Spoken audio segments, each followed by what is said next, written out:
Nigeria ہمارے جیسا ہے، 21 کروڑ کی آبادی ہے، 27 ڈسٹرکٹس ہیں، ان کے پروونسز ہیں۔ برازیل بھی ہمارے جتنے ہی ہیں، 20 کروڑ سے ذرا زیادہ ان کی آبادی ہے، 36 ان کی اسٹیٹس ہیں۔ بنگلہ دیش 164 ملین، وہ ایک یونٹری گورنمنٹ چلاتے ہیں، ان کی ایک ہی گورنمنٹ ہے لیکن ان کے ڈسٹرکٹس جو ہیں وہ بڑے انہوں نے بااختیار بنائے ہوئے ہیں۔ رشیا 142 ملین کی آبادی ہے اور 46 پروونسز ہیں، 22 ریپبلکس ہیں اور 9 ٹیریٹریز ہیں۔ میکسیکو 130 ملین اور 31 اسٹیٹس ان کی ہیں۔ یہ آپ کے سامنے میں نے 10 بڑے دنیا کے ملک رکھے ہیں جن میں صرف ہم ہیں جو 4 صوبے لے کے بیٹھے ہوئے ہیں، باقی کسی کے 36 ہیں، کسی کے 30 ہیں، کسی کے 50 ہیں، اور پھر اس کے بعد ان کے پاس لوکل گورنمنٹ بھی ہے۔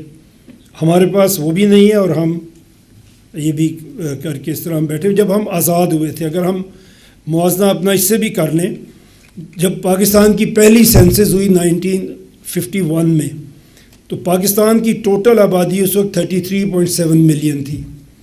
آج آپ کے سامنے ہے 25 کروڑ پہ ہم پہنچ گئے ہیں۔ پنجاب 1951 میں صرف 2 کروڑ 20 ملین کا ایک صوبہ تھا۔ آج صرف لاہور کی آبادی اتنی ہے، شاید جو لوگ دعویٰ کرتے ہیں کہ لاہور 20 ملین پہ پہنچ گیا۔ آج پنجاب تقریباً 13 کروڑ کی آبادی کا کا صوبہ بن چکا ہے۔ سندھ جو صرف 6 ملین جس کی پاپولیشن تھی، وہاں بھی آج 5.5 کروڑ سے زیادہ کی پاپولیشن ہے۔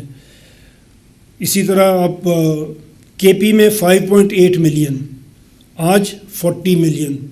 بلوچستان صرف 11 لاکھ کی آبادی کا ایک صوبہ تھا، آج وہ تقریباً 1.5 کروڑ کی آبادی اس میں بن چکی ہے۔ اسی طرح ہماری کیپٹل ٹیریٹری ہے، یہی ہمارے انتظامی یونٹ ہیں جو آج تک ہم بنا سکے۔ میں کوشش کروں گا مختصر اپنی بات میں کر کے پھر انشاءاللہ آپ سے کوسچن آنسر کریں گے، اور اس میں کوشش کروں گا کہ اپنی بات کو زیادہ اچھے طریقے سے اگر کوشش ہو تو آپ کو میں بتا سکوں۔ ہم جو پرپوز کر رہے ہیں، جو ہم نے بات کی، جو چوئی صاحب نے بات کی، ہمارا ایک تھنک ٹینک ہے جس میں ہم یہ چیزیں دیکھتے ہیں کہ گورننس کیسے بہتر ہوگی، جیسے پاکستان 2030 کی بات کر رہے ہیں۔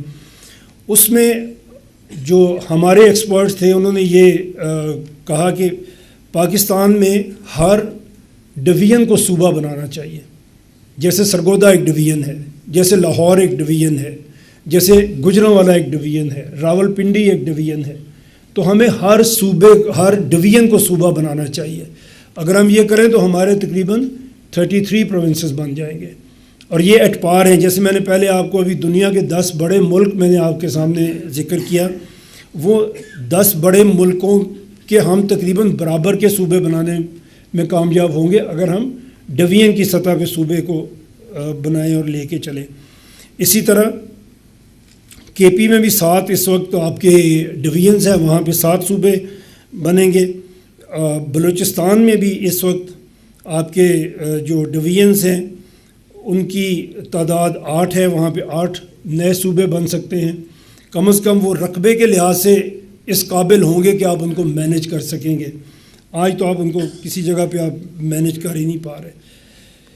اور پھر کہا جاتا ہے ایک بات، اگر ایک ہی بات صرف ہماری آتی ہے اس میں مخالفت میں کہ جی صوبے بنانا تو بڑی اچھی بات ہے، لیکن یہ بہت مہنگا ہو جائے گا۔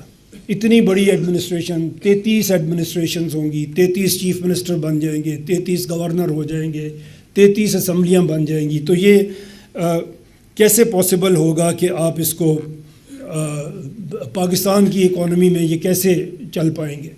تو اس پہ ہم نے کچھ کام کیا ہے۔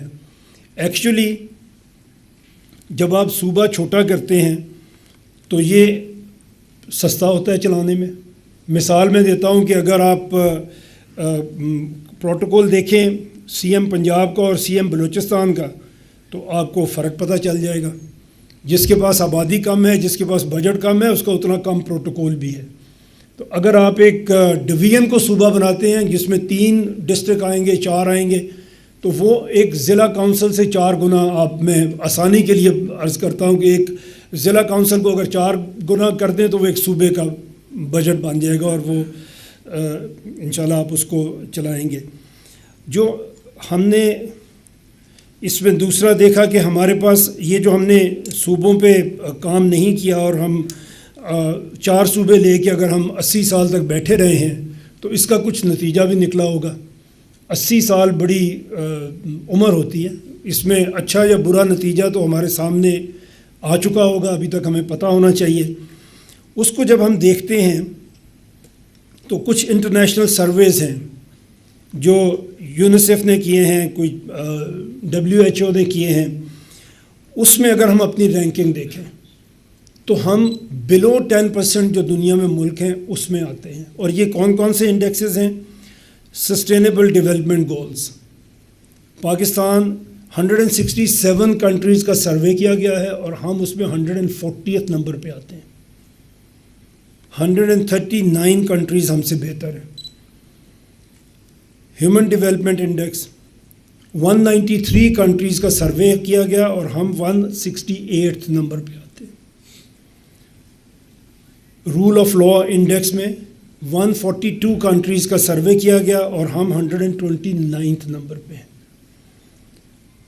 گلوبل ہنگر انڈیکس، بھوکے لوگ ہمارے کتنے ہیں جن کو ہم ایگریکلچر کنٹری ہیں اور ہم کھانا نہیں دے پا رہے اپنے لوگوں کو۔ 127 کنٹریز کا سروے ہے جس میں ہم 109 نمبر پہ ہیں۔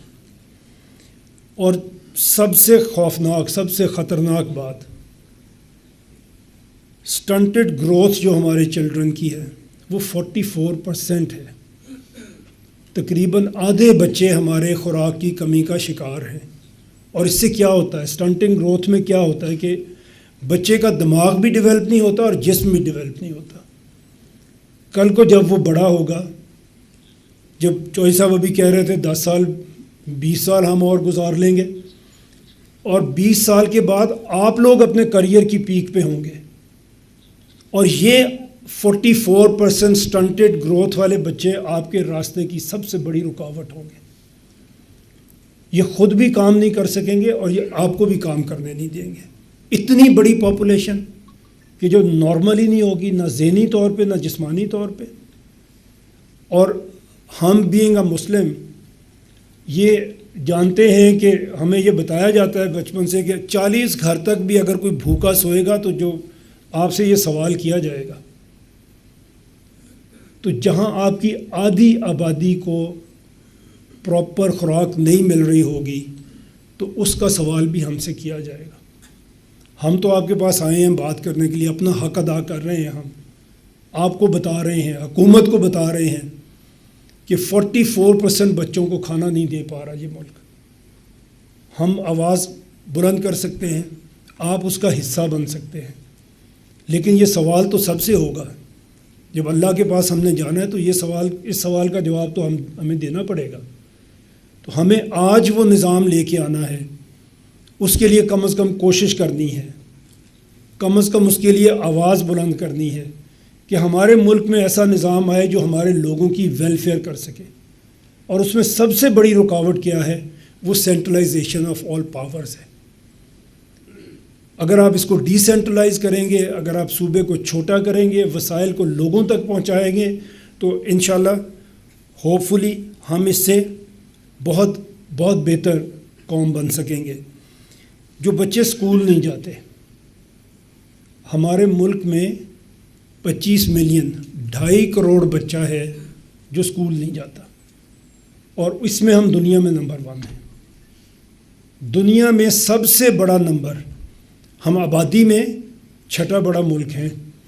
ہم سے بڑے ملک کون سے ہیں جس میں 150 کروڑ کی آبادی ہے؟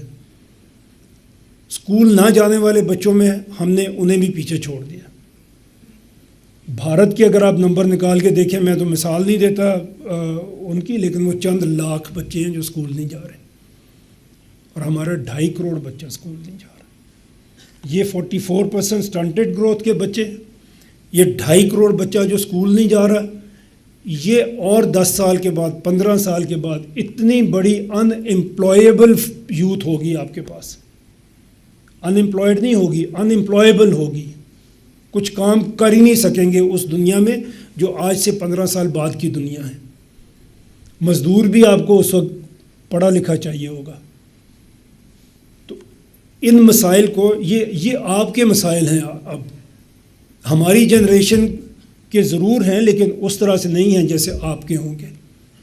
آپ فیس کریں گے ان چیزوں کو جب آپ اپنے کریئر کی پیک پہ ہوں گے، تب آپ ان چیزوں کو فیس کریں گے.